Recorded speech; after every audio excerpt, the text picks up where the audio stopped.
Good day, members. I hope everyone's well. Just Sam here. It's currently Monday lunchtime and I'm just down on the 7th. It's a bit of a dank, horrible day today. The mornings are certainly a lot darker than they used to be and a lot colder actually as well. I know overnight last night temperatures were quite high, but the mornings are feeling a lot darker and a lot colder. So we're definitely edging towards autumn. Just wanted to give you a bit of an update on the greens. We graded the greens 4 weeks ago now.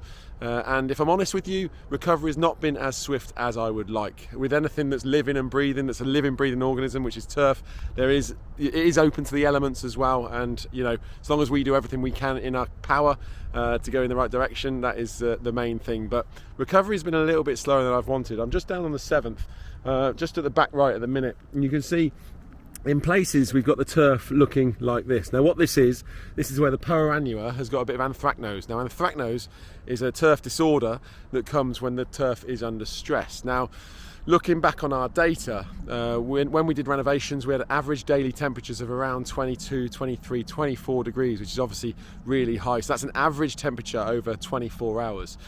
The temperatures prior to that were a lot lower and the temperatures after that were a lot lower. So what's happened is the turf has come under stress, severe heat stress, which then has contracted anthracnose because it was a stressed plant at the time. Then obviously anthracnose looks a little bit like dry patch. Now obviously for dry patch you water.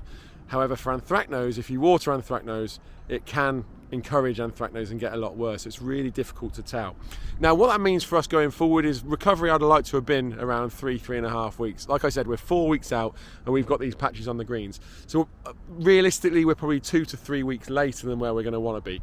In the long run, the work we've done, the grading work is fantastic for turf performance, turf surfacing, especially into the autumn, over the winter and into next spring as well.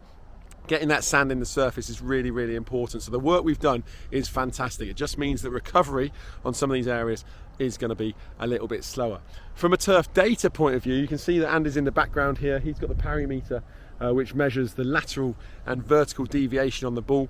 The data shows, along with green speeds as well, performance-wise, we're up and around where we were the first week in July. So performance of the greens is where we wanted to be. However, visually, it's not necessarily looking that pretty in places. So fully appreciate that recovery is taking a bit slower.